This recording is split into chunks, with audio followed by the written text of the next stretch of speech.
वही हुआ जिसका डर था। उन बेटों की डोरियां कहीं और से हिल रही होंगी। पाकिस्तान के इस सिस्टम के मुंह पर एक बड़ा तमाचा है जो अपने नाम के साथ इस्लामी जमहूरिया लिखता है। इस तरह से लड़कियों को लेके जाना, उनका फिर वापस आना, एक तरफ रेस्क्यू 1122 को इस्लामी जमहूरिया पाकिस्तान मेरे और आपके टैक्स के पैसे से चलाया जाता है। इनके जरिए से लड़कियों को मुख्तलिफ मकामा तक पहुंचाया जाता है। उस्ताद का लबादा ओढ़ के दरिंदा सिर्फ इंसान बैठे होते हैं, इससे भाग रही है, इससे जान छुड़ा रही है, डिनाई कर रही है कि ये वाकया है ही नहीं। लड़कियों का नहीं, लड़कों को भी ब्लैकमेल किया जाता है।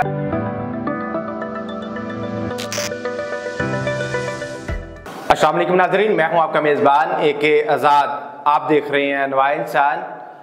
नाज़रीन, वही हुआ जिसका डर था। इस्लामिया यूनिवर्सिटी बहावलपुर में पेश आने वाला वाकया। नाज़रीन, कल हमने आपको बताया था कि इस वाकये के पीछे कोई सियासी पार्टी या उसके कारकुन, उसके लीडरान हो सकते हैं। वही हुआ, मौजूदा वफाकी वजीर के बेटे इस केस में इन्वॉल्व पाए जा रहे हैं। इसके साथ साथ वो बेटे अकेले नहीं होंगे, उन बेटों की डोरियां कहीं और से हिल रही होंगी और इसी तरह से पाकिस्तान की सियासत को अपने मकसद के लिए इस्तेमाल किया जाता है।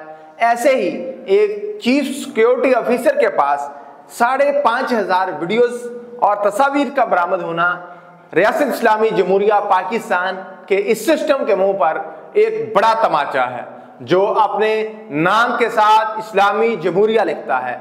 यहाँ पर इस्लाम और जमहूर दोनों की तजलील होती है। नाज़रीन, अगर मैं आपको ये सारा वाकया बताता चलूँ कि ये कौन खेल खेलता है, किस तरह से खेल खेलते हैं। नाज़रीन, ये जो सिक्योरिटी वार्डन से लेके सिक्योरिटी सिपाही की जो वहाँ पे फ़राइज़ सर अंजाम देने वाली मेल फीमेल दोनों की आप कह लें कि मिली भगत से ये सारा जो कारनामा है वो सर अंजाम दिया जाता है। आप समझेंगे कि हॉस्टल्स में इस तरह से कैसे लोगों को ले जाया जाता है, इस तरह से लड़कियों को लेके जाना, उनका फिर वापस आना, ये बड़ा एक मुश्किल या दुश्वार मरहला है। नहीं, ये दुश्वार मरहला नहीं, ये बहुत आसान काम है उन दरिंदों के लिए।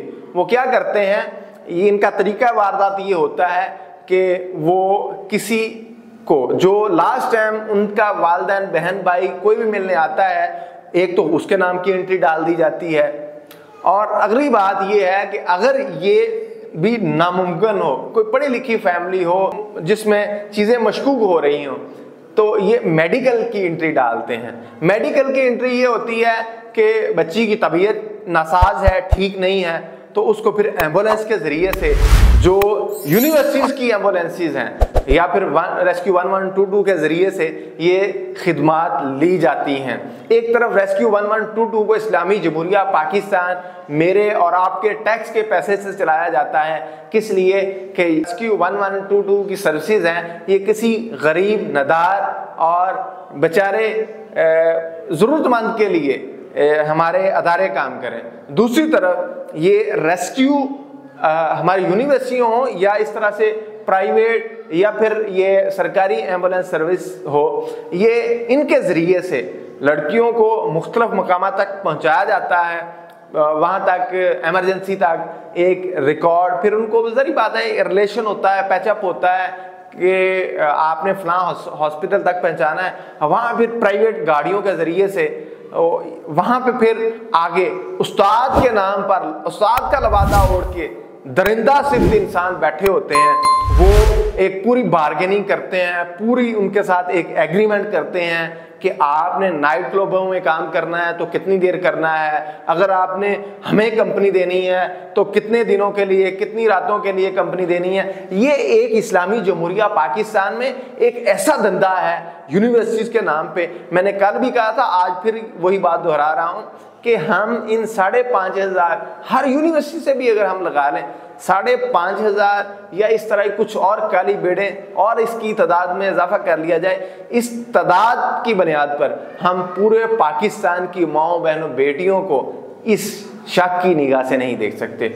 हम ये मानते हैं कि बहुत सी लाइफ फाइक लड़कियां भी इस वक्त मौजूद हैं जो अपनी मेहनत के बलबूते पे इस समाज में काम कर रही होती हैं। नाज़रीन, वो फिर इनके साथ एग्रीमेंट करते हैं। वो एग्रीमेंट जब करते हैं तो इनकी फाहिश वीडियोस और बाकी चीज़ें भी तैयार कर लेते हैं ताकि आइंदा के लिए ये वाकया कैसे रूनुमा हुआ, अदरवाइज ये वाकया मार्केट में पब्लिक में ना आता।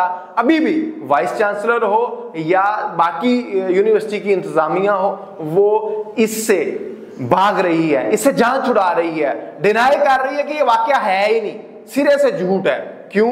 वो इसलिए कि कहीं हमारे काले करतूत, हमारा ये काला धन सामने ना आ जाए। नाज़रीन, हमारे ज़राए ने ये बताया है कि ये सिर्फ काला धन लड़कियों का नहीं, लड़कों को भी ब्लैकमेल किया जाता है। फाइनेंशियली तौर पे उनको रुपए पैसे के तौर पे यूज किया जाता है। फॉर एग्जांपल, किसी लड़के के सामने डिमांड रखी जाती है कि भाई आपको इतने पैसे देने हैं तो आपका ये ग्रेड आपको पास आउट कर देंगे।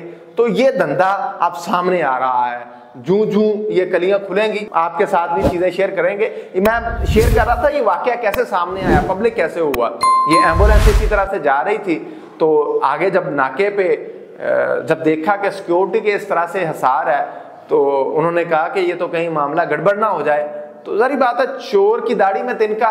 तो वहीं से जब ये पकड़ा गया तो इनकी गाड़ी में से जो मंशियात निकली, तो इसी तरह से जिनसी तौर पे इस्तेमाल होने वाली अद्वियात, टैबलेट जिसे हम कह सकते हैं, वो बरामद हुई। तो वो धंधा आज भी अगर इस वाक़े की कोई इन्वेस्टिगेशन हो रही है, कोई तहकीकात हो रही हैं, वो सिर्फ इतनी हो रही हैं कि मंशियात पकड़ी गई है।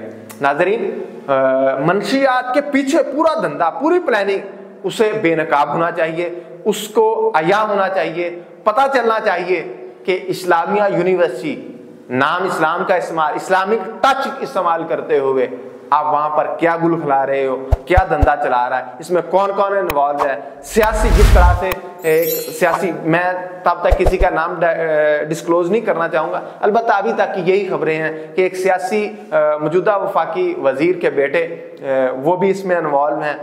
वक्त साबित करेगा, इसकी इंक्वायरी साबित करेगी। इंक्वायरी सिर्फ मंशियात की और फाहिश जिनसी तौर पर इस्तेमाल होने वाली अद्वियात की बुनियाद पर नहीं, ये इन्वेस्टिगेशन प्रॉपर होनी चाहिए। 5500 लड़कियों की नाजेबा वीडियोस और तस्वीर जो हैं वो सिक्योरिटी ऑफिसर के पास कहां से आई, किसने प्रोवाइड की, क्यों प्रोवाइड की, और उसके पास उन तालबात की वीडियोस ही क्यों हैं। आम सोसाइटी की, अगर वो हम मान लेते हैं 1 मिनट के लिए कि वो आदी मुजरम है इस तरह की फाश वीडियो और तस्वीर रखने का, तो हम फिर अगला सवाल ये करते हैं वो सिर्फ तालबात की वीडियोस क्यों। ये एक ऐसा सवाल है जिसका जवाब ये देना पड़ेगा रियासती अदारों को, बिलखसूस एजुकेशन से जुड़े हुए अदारों को। नाज़रीन, इसी के साथ मुझे अपने मेज़बान AK आज़ाद को इजाज़त दीजिए। कमेंट सेक्शन में ज़रूर बताइएगा कि इस पर क्या पेशरफ्त होनी चाहिए, किस तरह से इस केस को टैकल किया जाना चाहिए। मुझे आपकी राय का इंतज़ार रहेगा। अल्लाह निगहबान।